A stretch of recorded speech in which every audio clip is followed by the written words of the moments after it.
Okay, see, I'll admit, I've definitely been guilty of that. Yeah. Grabbing the first pair of sneakers I see heading out the door. Right, right. What's the big deal with the shoes? It's all about support, really. Literally, we're talking about the way your foot strikes the ground every stride.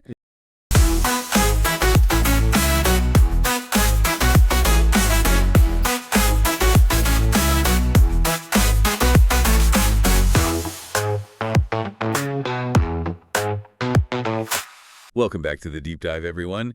Today we're diving into a listener request, and one that I have to say really resonates with me, running for beginners. We've got a whole stack of articles and tips here ready to go. Yeah. And let me tell you, just getting started with running, it can feel a bit like navigating a maze, you know? Oh, absolutely. You'd be surprised. I mean, so many people jump in with the best intentions, Right. but they kind of trip over those little things and nuances. Like, did you know that just choosing the right pair of running shoes Oh, yeah. can be as crucial as the running itself? Okay, see, I'll admit, I've definitely been guilty of that. Yeah. Grabbing the first pair of sneakers I see heading out the door. Right, right. What's the big deal with the shoes? It's all about support, really. Literally, we're talking about the way your foot strikes the ground every stride. Yeah. The wrong shoes can actually lead to imbalances in how your weight gets distributed. Oh, And that can cause pain, not just in your feet, but it can travel up your legs, you know. wow, see, I never even thought about it like that. So You it's not even just about comfort. Comfort's important, don't get me wrong. Okay. But it really goes beyond that. Think about the biomechanics. Your feet are your foundation when you run. A good pair of running shoes, specifically designed for your foot type, your running style, it helps absorb impact and align your body properly. Makes sense. Like building a house on solid ground versus, well, sand. Exactly. And just like you wouldn't build a house all at once. Yeah. Right. You shouldn't expect to run a marathon on day one, right? Right. And our source talks a lot about starting slow. And I have to admit, I'm someone who sometimes gets a little overzealous Sure. and ends up really regretting it later. Yeah. It's a common mistake. We hear this phrase, listen to your body. Oh, yeah. But what does that actually mean in practice, right? Right. It's about understanding that running, even at a beginner level, it's asking your muscles to do something new, something they may not be used to. Okay. And they need time to adapt to that. Exactly. It's like, imagine you're learning a new language. You wouldn't expect to be fluent overnight, would you? Your muscles, they need time to recover, rebuild stronger after each run. So pacing ourselves is key. Got it. But is there anything wrong with being excited and, wanting to push yourself? Not at all. Enthusiasm is fantastic. Okay. But it's about channeling that energy effectively, right? Remember what we said about muscle adaptation? Oh, yeah. Even elite athletes, those marathon runners who seem superhuman, Right. they prioritize rest. Wait, really? Oh, yeah. I always pictured them, pushing their limits every single day. It's a common misconception. Rest is where the magic happens. That's when your muscles actually rebuild and get stronger. Okay. It's like, think of it like studying for an exam, right? You wouldn't cram all night before the exam. Right. No. You need those breaks to let the information sink in. Yeah.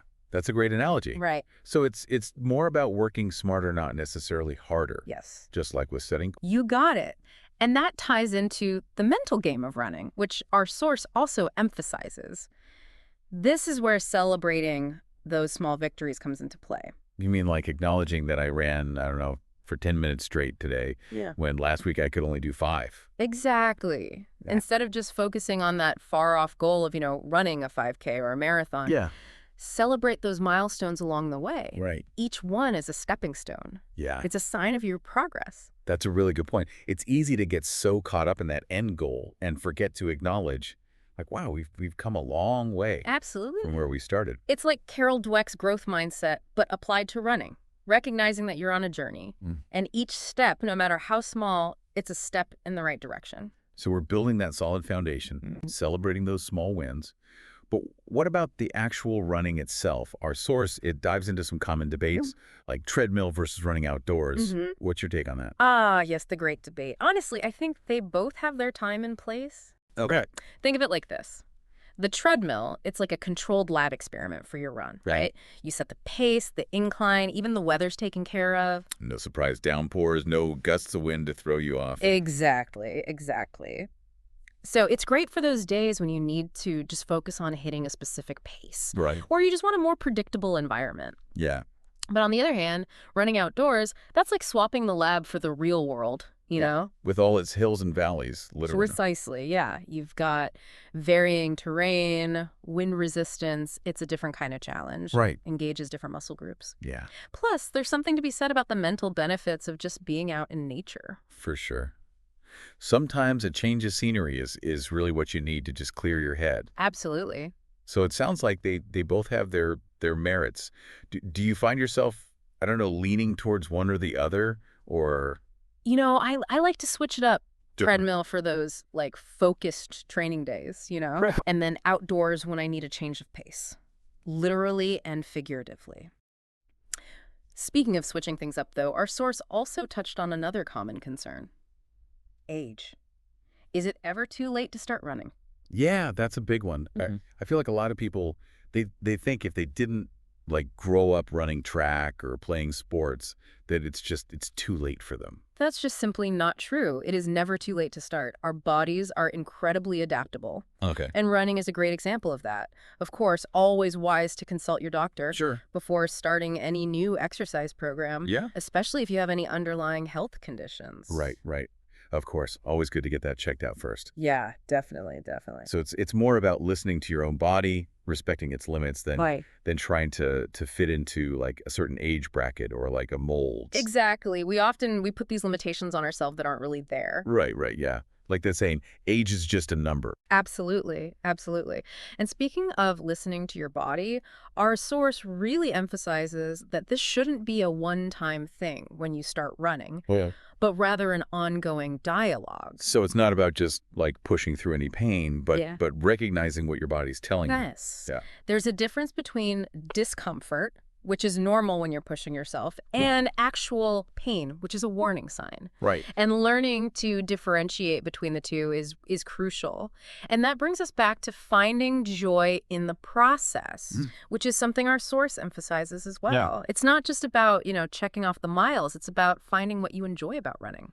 I love that. It shouldn't feel like a chore, right? So what are some ways that people can find that joy? Well, for some, it's about that feeling of accomplishment, setting a goal and crushing it. For others, it's more about the meditative aspect of it, the rhythm of their feet hitting the pavement, the fresh air, the chance to just clear their head. And for some people, it's the social aspect, right? Like finding a running buddy. Yeah, absolutely. Or joining a running club. That can make all the difference. It's true. Having that sense of community, that shared experience, can be incredibly motivating. It's like you're all on this journey together, encouraging each other every step of the way.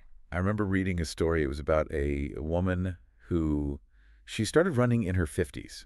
Wow. And she'd never considered herself athletic or anything, but she found this amazing group of people through running. Oh, wow. And they would train together. They would travel to races together. That's great. They even did social events. Wow. And it completely changed her life. Not even just physically, but socially, emotionally. It's amazing how that happens, right? Yeah. Those are the stories that really highlight the power of running, right? It becomes so much more than just the physical act. Right, exactly. It's about building that confidence, finding your tribe, pushing your own boundaries. Yeah. And just discovering what you're capable of. It's like running becomes like a metaphor for life in a way, Yeah. You face those challenges, you hit those roadblocks, but you keep, putting one foot in front of the other. Keep moving forward. And you discover this inner strength and resilience that you didn't even know you had. That's beautifully put. And sometimes it's simply about carving out that time for yourself. Yeah. To clear your head, process your thoughts. Yeah. Maybe just enjoy the scenery, right? Right. A moving meditation. I love that. A moving meditation. Yeah. Well, I feel like we've covered a lot of ground in this deep dive on running for beginners. We talked about the importance of the right shoes. Yeah, those shoes are key. Starting slow, listening to your body, finding what brings you joy in the process. Absolutely. We even debunked some common myths like, needing to run every day or thinking you have to be a certain age to start. Yeah. It's never too late. Never too late. So if you're listening to this and feeling inspired, remember, it all starts with that first step, or should I say stride. There you go. What's one small thing you can commit to this week? Yeah, maybe it's just finding a comfortable pair of running shoes. Yeah. Or maybe committing to, I don't know, like a 15-minute walk a few times this week. Even just like researching local running groups in your area. Yeah, just to See what's out there. dip your toes in. Exactly. That's a great challenge. Small steps, they lead to big strides, right? They do. And hey, listeners, we want to hear from you. What are your running goals? Big or small, doesn't matter. Share your experiences, your questions, your aha moments, anything at all. Absolutely. You can find us on all the socials. We love hearing from our fellow deep divers. Yeah. Until next time, happy running. Happy running.